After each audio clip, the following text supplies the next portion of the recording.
Assalamualaikum warahmatullahi wabarakatuh. Perkenalkan, nama saya Gusti Hapipah dari program studi Tadris Biologi UIN Antasari Banjarmasin. Kali ini saya akan mempresentasikan paper mikrobiologi saya dengan topik struktur, morfologi, evolusi, dan klasifikasi pada virus. Oke, sebelumnya pernahkah kalian terserang flu atau influenza? Influenza adalah penyakit yang disebabkan oleh virus. Virus tersebut menyerang saluran pernapasan, khususnya kelenjar mikosa di dalam hidung. Nah, ketika seseorang mengalami influenza, maka dia akan mengalami bersin-bersin dan hidungnya mengeluarkan lendir, demam, dan tubuhnya terasa sakit. Nah, maka dari itu, apa sih virus itu? Nah, virus berasal dari bahasa Latin virion yang berarti racun. Kata ini merujuk pada banyaknya hewan, tumbuhan yang terkena virus. Virus merupakan organisme berukuran kecil atau mikroskopis. Virus juga merupakan mikroba yang bersifat parasit. Mohon maaf, itu tulisannya nanometer bukan milimeter. Jadi, virus merupakan organisme yang berukuran sangat kecil atau memiliki ukuran berkisar 10 nanometer sampai 300 nanometer. Ukuran virus lebih kecil daripada bakteri yang terkecil. Oleh karena itu, virus tidak dapat disaring dengan penyaring bakteri. Selanjutnya, bagian struktur virus. Virus terdiri atas kepala, leher, dan ekor.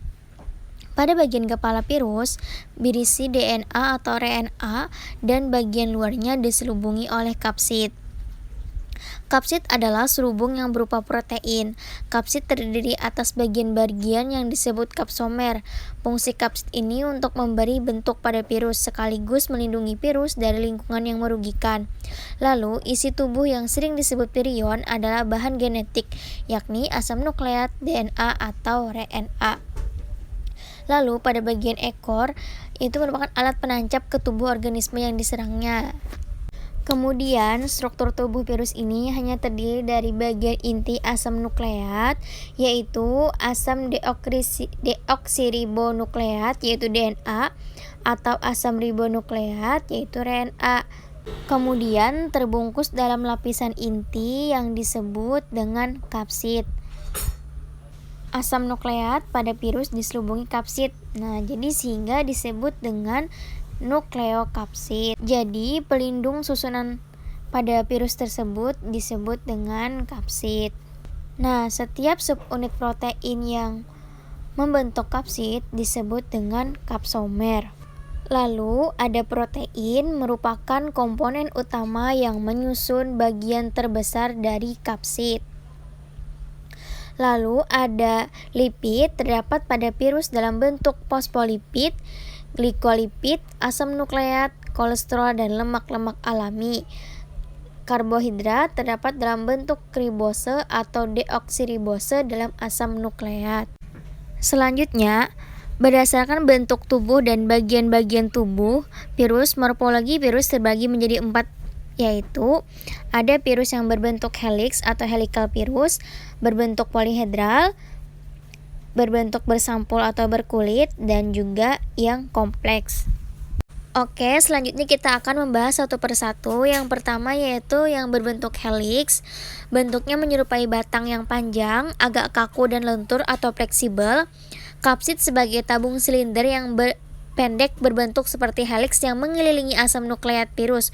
Contoh dari virus dengan morfologi helix ini adalah virus mozaik yang menyerang tembakau dan virus yang dapat memangsa bakteri atau bakteriofage. Sifat helix virus ini cukup jelas dalam mikrophage elektron pewarnaan negatif karena virus membentuk struktur seperti batang kaku. Selanjutnya, virus berbentuk polihedral. Morfologi virus polihedral tersusun dari kapsomer yang berjumlah sangat banyak dan menyelubungi genom virus secara keseluruhan. Berbeda halnya dengan morfologi sebelumnya, yaitu morfologi virus yang berbentuk helix. Asam nukleat pada morfologi ini tidak mempunyai ikatan dengan protein kapsid. Virus dengan morfologi polihedral ini mempunyai ukuran yang sangat bervariasi, yaitu dari 20 sampai 400 nanometer. Kapsid dari kebanyakan virus ini juga berbentuk ikosahedron, yaitu polihedron beraturan dengan 20 bidang segitiga dan 20 sudut kapsomer, dan tiap-tiap bidang membentuk segitiga sama sisi. Suatu contoh dari virus polihedral yang bentuk ikosahedron ini adalah adenovirus dan polivirus. Selanjutnya, bentuk bersampul. Virus dengan morfologi ini memiliki lapisan luar atau membran yang menyelubungi kapsid yang disebut dengan sampul envelope. Contoh dari virus ini yaitu virus helix yang mempunyai kulit adalah virus influenza, dan virus polihedron yang berkulit adalah herpes simplex virus. Jadi, apabila virus helix dan polihedral ditutupi oleh envelope, maka virus ini disebut dengan virus helix bersampul atau virus polihedral bersampul. Dan bentuk kompleks. Morfologi virus kompleks memiliki bagian-bagian tubuh yang lebih kompleks dibandingkan dengan ketiga morfologi virus yang lainnya tadi. Dengan morfologi yang sangat kompleks ini menandakan virus tersebut memiliki kelebihan yang berbeda dibanding virus dengan morfologi lain. Layaknya organisme hidup, virus dengan morfologi ini juga memiliki bagian-bagian tubuh seperti kepala dan ekor. Contoh virus dengan morfologi virus kompleks adalah virus cacar atau poxvirus. Tidak mempunyai kapsid yang jelas tapi mempunyai kulit yang menyelubungi asam nukleat, dan bakteriofage yang mempunyai sebuah kapsid yang merupakan tempat melekatnya bentuk tambahan. Selanjutnya masuk ke dalam evolusi virus. Istilah virus berasal dari bahasa Latin yang berarti racun. Sejarah penemuan virus ini diawali dengan ditemukannya virus oleh Adolf Meyer. Berikut adalah ilmuwan yang berkontribusi dalam penemuan virus: Dmitri Imsansky, yang ketiga Martinus Bezzray, dan yang terakhir Weldon Stanley. Sejarah penemuan virus diawali oleh Adolf Meyer pada tahun 1883, yaitu seorang ilmuwan dari Jerman sedang meneliti penyakit pada daun tembakau yang ditandai dengan adanya bercak-bercak pada daun tersebut. Meyer menemukan bahwa penyakit tersebut dapat ditularkan dari satu tanaman ke tanaman lain dengan cara menyemprotkan getah dari tanaman yang sakit ke tanaman daun yang baik. Adolf Meyer menduga penyakit tersebut disebabkan oleh bakteri yang sangat kecil dan tidak dapat diamati dengan menggunakan mikroskop biasa. Nah, jadi ini adalah dugaan dari Adolf Meyer terhadap percobaannya. Kemudian dugaan ini dilanjutkan oleh Ivanovsky pada tahun 1892. Pada pengujiannya, dia menyaring ekstrak daun tembakau yang terinfeksi virus melalui saringan yang terbuat dari porselin. Kemudian, getah hasil saringan tersebut disemprotkan pada daun tembakau yang sehat, dan ternyata daun tembakau yang sehat tersebut ikut menjadi sakit. Nah, lalu dia menduga hal ini terjadi karena bakteri patogenik yang sangat kecil atau bakteri penghasil toksin yang dapat melewati saringan yang dia coba tadi, yaitu virus. Selanjutnya oleh Martinus Bezzray pada tahun 1897. Beliau ini adalah seorang ahli botani berkebangsaan Belanda yang melakukan percobaan berdasarkan penemuan sebelumnya yaitu Ivanovsky yang melakukan percobaan dengan mengoleskan atau menyemprotkan getah yang telah disaring tersebut ke daun tembakau yang sehat. Bedanya dengan yang sebelumnya, pada Ivanovsky dia itu hanya 1 kali percobaan, lalu pada Martinus Bezzray ini yaitu 2 kali percobaan. Tadi kan dia sudah mensemprotkan kepada tanaman yang sehat, lalu tanaman itu ikut sakit untuk diinfeksikan ke tanaman yang lain. Nah, jadi bisa kawan-kawan lihat maksud dari 2 kali percobaan ini pada PPT, yaitu daun yang sakit ditumbuk, lalu kemudian disaring, lalu ekstrak daun tadi itu disemprotkan ke daun yang sehat, lalu daun yang sehat tadi juga ikut sakit. Nah, lalu ditumbuk lagi dan disaring lagi dan disemprotkan lagi ke daun yang sehat dan daun tersebut juga ikut sakit. Jadi kemampuan dari organisme ini dapat bereproduksi dengan baik. Nah, jadi Martinus ini memperkirakan agen penginfeksi tersebut merupakan partikel yang lebih kecil dan lebih sederhana dibandingkan dengan bakteri yang disebut dengan virus lolos dari saringan. Kemudian pada tahun berikutnya oleh Weden Stanley pada tahun 1935, yaitu dari ilmuwan Amerika, di mana beliau ini berhasil mengisolasi dan mengkristalkan partikel penginfeksi tersebut. Ia menyimpulkan bahwa penyebab penyakit pada daun tembakau itu adalah virus, dan Stanley ini memberikan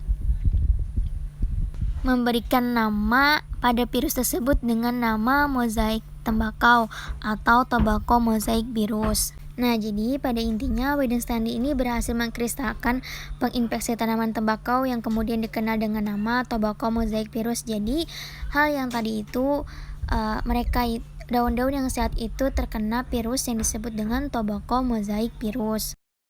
Selanjutnya kita masuk ke dalam klasifikasi virus. Para ahli fisiologi mulai menetapkan taksonomi virus pada tahun 1966 yang berjalan dengan suatu lembaga yang disebut ICTP, International Committee on Taxonomy of Virus, di mana dia mengklasifikasikan berdasarkan asam nukleat, berdasarkan cara-cara replikasi, dan berdasarkan morfologinya.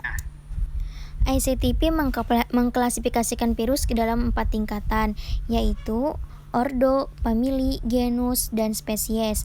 Pada ordo, nama ordo diakhiri dengan ales. Lalu nama famili ditandai dengan akhiran Piridae, dan genus nama akhiran diakhiri dengan virus. Nah, pada contoh, virus sama infeksi sel organisme biologis yang menyebabkan influenza atau flu memiliki klasifikasi sebagai berikut. Ordonya yaitu Orthomycovirales, familinya Orthomycoviridae, genusnya Orthomycovirus, dan spesiesnya Orthomycovirus sp. Selanjutnya masuk pada pengklasifikasian virus berdasarkan asam nukleat. Asam nukleat adalah senyawa yang berfungsi sebagai pembawa sifat. Ada 2 jenis asam nukleat, yaitu DNA dan RNA. Nah, jadi misalnya virus RNA, contoh virus ini yaitu influenza, HIV, coronavirus, virus SARS, dan sebagainya. Selanjutnya virus DNA misalnya seperti poxvirus, herpes virus, dan adenovirus. Selanjutnya, pengklasifikasian virus berdasarkan jenis inang. Berdasarkan jenis inangnya, virus itu dapat menyerang manusia, contohnya virus HIV. Lalu, virus yang menyerang hewan, yaitu virus rabies, dan virus yang menyerang tumbuhan, contohnya seperti evolusi tadi, yaitu tobacco mosaic virus, dan juga virus yang menyerang bakteri, yaitu contoh virus T. Nah, selanjutnya pengklasifikasian virus berdasarkan morfologinya, yaitu berdasarkan bentuk dasarnya seperti bentuk ikosahedral, bentuk tata ruang yang dibatasi oleh 20 segitiga sama sisi, contohnya virus polio dan adenovirus. Lalu virus bentuk helikal menyerupai batang panjang, nukleopsidanya yang kaku berbentuk heliks dan memiliki satu sumbu rotasi. Pada bagian atas terdapat RNA virus dengan kapsomer, misalnya virus influenza dan TMFV atau tobacco mosaic virus. Lalu virus yang kompleks yaitu struktur yang amat kompleks, pada umumnya lebih lengkap dibanding dengan virus lainnya. Contohnya yaitu poxvirus atau virus cacar. Lalu berdasarkan selubung yang melapisi nukleokapsid, virus yang berselubung yaitu mempunyai selubung yang tersusun dari lipoprotein atau glikoprotein. Contohnya poxvirus, herpes virus, orthomokovirus, paramyxovirus. Selanjutnya virus telanjang yaitu nukleopsida tidak diselubungi oleh lapisan yang lain. Contohnya yaitu adenovirus. Selanjutnya pengklasifikasian virus berdasarkan morfologinya. Berdasarkan jumlah kapsomernya, virus dengan 250 kapsomer contohnya adenovirus, virus dengan 162 kapsomer contohnya herpes virus, virus dengan 72 kapsomer contohnya papavirus, virus dengan 60 kapsomer contohnya picornavirus, virus dengan 32 kapsomer contohnya parvovirus. Sekian presentasi dari saya. Salah hilap mohon maaf. Wassalamualaikum warahmatullahi wabarakatuh.